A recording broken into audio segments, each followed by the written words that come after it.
is the 2017 Mercedes-Benz GLC 300.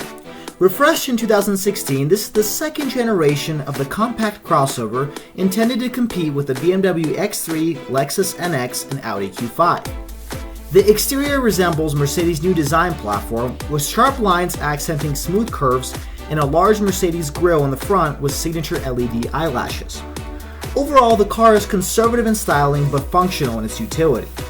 I would rate the exterior an 8 out of 10. It is a safe attempt at a luxury automobile but lacks some aggression and styling that some of its competitors offer. As with other brands, Mercedes styling extends across all models, which results in a lack of differentiation among the different classes. However, owners of this automobile are not necessarily looking for differentiation, but for a reliable SUV that they can use to pick up their kids from school or go on a weekend adventure. This car accomplishes all of the needs of its buying segment while offering a pleasant exterior that is sure to turn heads among fellow parents. So I just picked the car up from the dealership. I have this car for the next 2 to 3 hours, and my first impressions are this car is beautiful. Okay, you've got beautiful wood accents, you've got beautiful knobs, beautiful steering column, and beautiful woodwork. Everything is done well in this car. Now, as you recall, this is practically a copycat clone of the Mercedes C300. Same interior, just a little bit of a taller body. My center technology center is frozen. I hit the voice activation button on the steering wheel and it froze up, and this is what it's loading. And it just says loading data for some reason. The second thing I've noticed is it's got a very inviting dashboard. It's got beautiful colors, a wide, probably 7-inch display in the middle, shows you all the information you need. It's a bit bigger than the one I have on my car, and you can tell it's just an updated model from what I had back in 2013. It's paired with a 2-liter turbocharged 4-cylinder engine that produces 241 horsepower and 273 pound-feet of torque. It's of course paired with a 9-speed automatic transmission that's using this lever on the side of the steering wheel. And it comes paired with an all-wheel drive 4Matic system, as well as Eco Start-Stop technology, which, if you've experienced any other Mercedes-Benz, pretty much that means that it'll stop at a stoplight and then turn on as soon as you lift your foot off the brake. So now let's do my initial first impressions of driving this vehicle. I've only driven it for 20 minutes, so I haven't had a real feel on it. So let's hit the freeway and let's see what I think about this car. Now, this 2-liter 4-cylinder turbocharged engine is common in a lot of Mercedes brands, and actually Infiniti uses this in their Q50 and Q60 platforms. So this engine produces about the same horsepower as my C300 4Matic that comes with a 6-cylinder 3.5-liter direct injection engine. This is producing very similar power, but it's 2 cylinders less, and it's producing more torque. My torque comes in around 250 pound-feet, this is 273. Now, this is a much heavier car than my C300 sedan, so let's see how it handles if we hit the gas a little bit.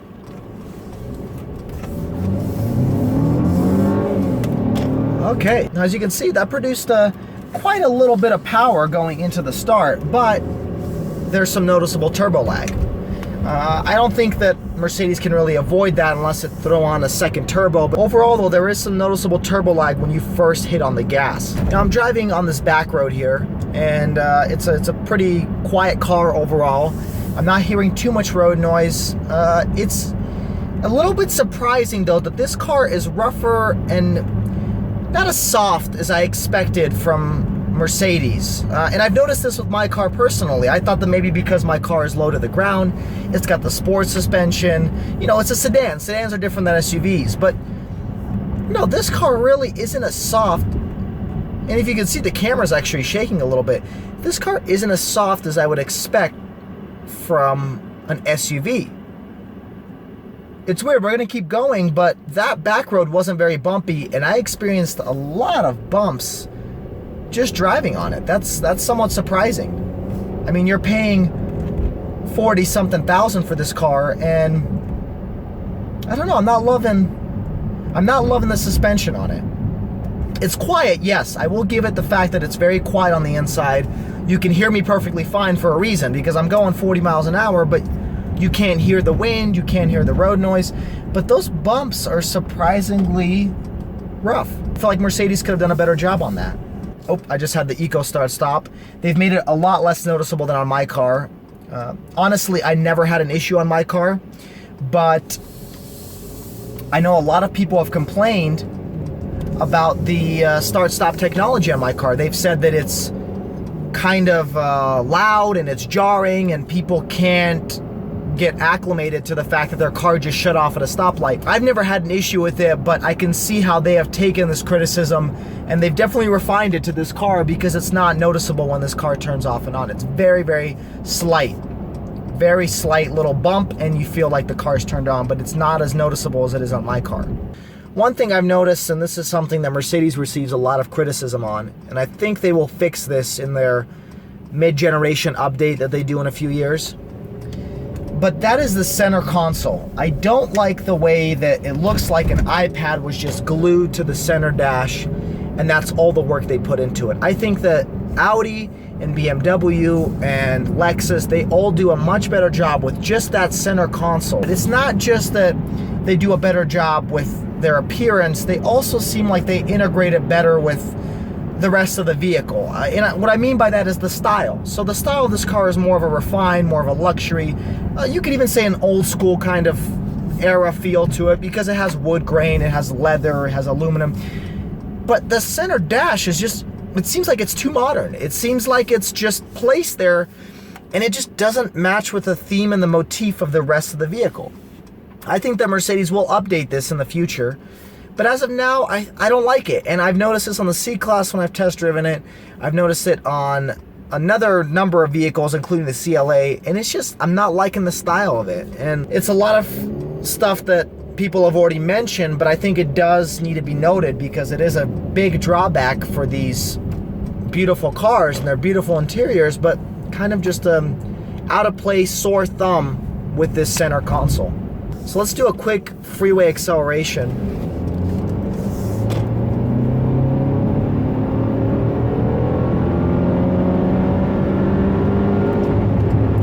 It's not bad. So I got up to freeway speeds. Not bad, but I'm not impressed. That was a slight incline, but I felt like I was pedal to the metal and it wasn't downshifting quick enough. Now, I'm not using the paddle shifters that it has on the steering wheel.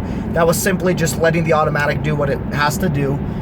But I'm not extremely impressed with the acceleration of this car. Now, maybe on like a Q60 that comes with the same exact engine, Infiniti pairs their engines with this 2-liter turbo. For their Q50, Q60, for their QX30, they have the same engine. And maybe on that one that's a lighter car, it might work better. On this one, I feel like accelerating to 60, 65, maybe even 70 is a little bit weak. But let's start thinking about the audience that's going to purchase this vehicle. It's not going to be a street racer. It's not going to be a car enthusiast. It's going to be an individual who maybe has a little bit of money and is looking to have a small SUV to maybe haul some friends and family in the back. And that's the class that's going to buy this vehicle. That's the age range. It's probably aging from about mid-30s to, early 40s. Somewhere around that range is where individuals will probably look to purchase a car like this. So when you're looking at it from that perspective, I think the acceleration really isn't necessary. So here are a few things to note. The interior of the vehicle is beautiful. It's stunning. You sit down, you feel like you are in a much more expensive vehicle than you actually are.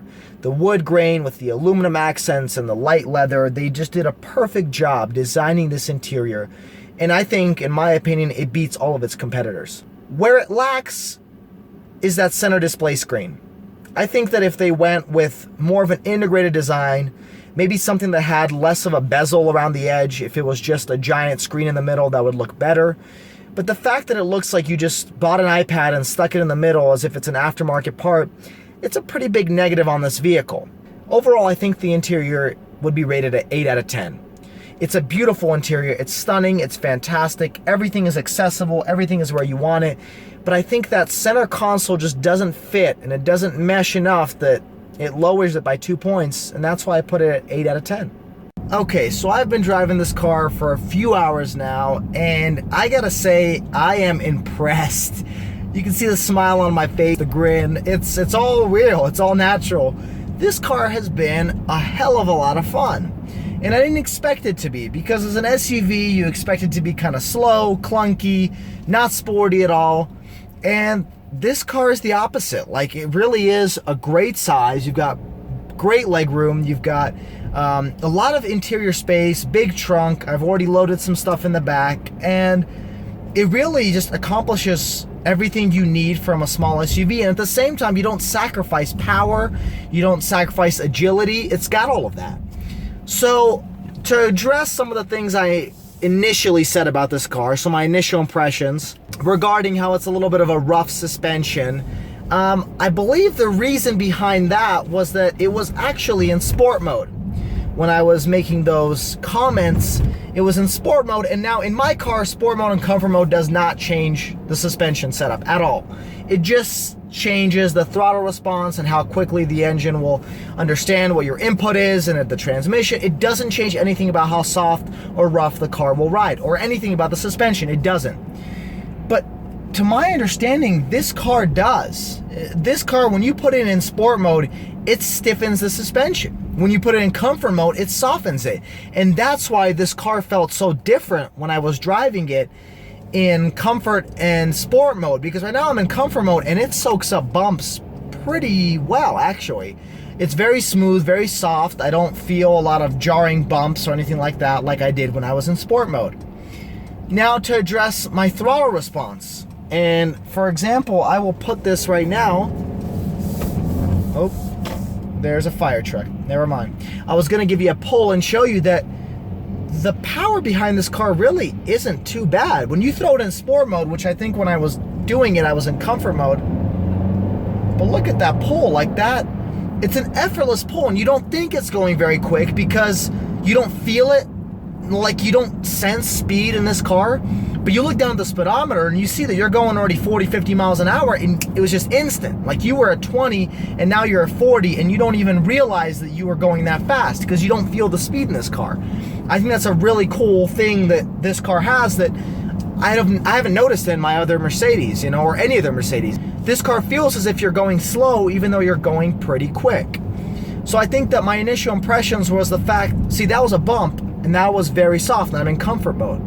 So I think my initial impressions were wrong because I was in the wrong mode, and I didn't think that those modes made a huge difference. But there are 5 different modes in this car, from individual to sport plus to sport to comfort to eco. And this car has all these different suspension setups and engine responses and transmission responses based off of the settings that you put into those modes. And I've never experienced that because in my car I've got 2 modes, comfort and sport, and they do a lot, and you notice it, but you don't notice anything about the suspension or anything about how comfortable it rides, and here it does. Here you really do notice that difference. When you put it in comfort, you notice it's soft. When you put it in sport, you notice that it really accelerates quick. Now, another thing I want to address is the center display console. My initial reaction was that it really didn't fit with the motif of the car. It was kind of just put in there like an aftermarket iPad was put into a car, but it's really grown on me. I think that it's at the perfect level, perfect eye level, and it's really easy to just use. Like, it's not what you think it is. Like, it's something that your eye just gets used to. It's no longer is it that kind of sore thumb that pops out at you when you sit down in the car. It really is something that kind of fits with the rest of the car.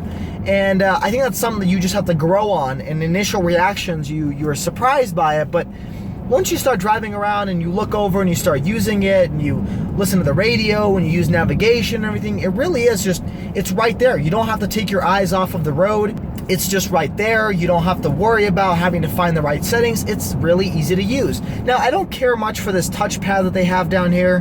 The touchpad can go, I don't really care. I like the mouse, and I would prefer if they had a touchscreen too, because it really is the perfect distance to be a touchscreen.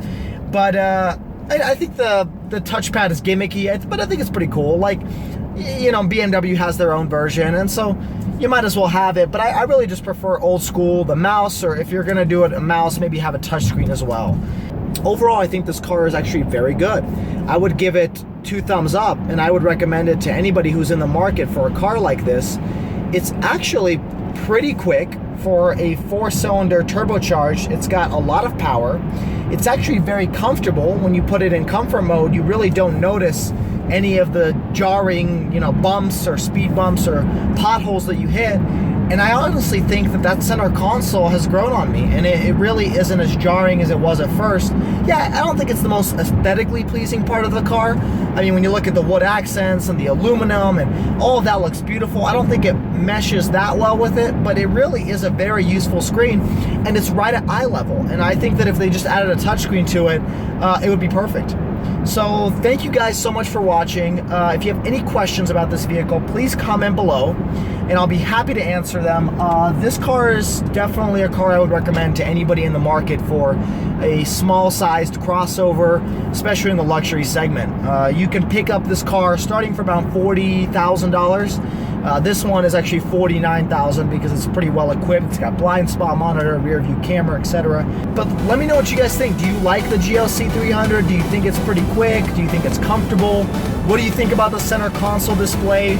If you would like to comment below, and please, if you enjoyed this video, like, subscribe, and share. Really appreciate all the input, and I will catch you guys next time.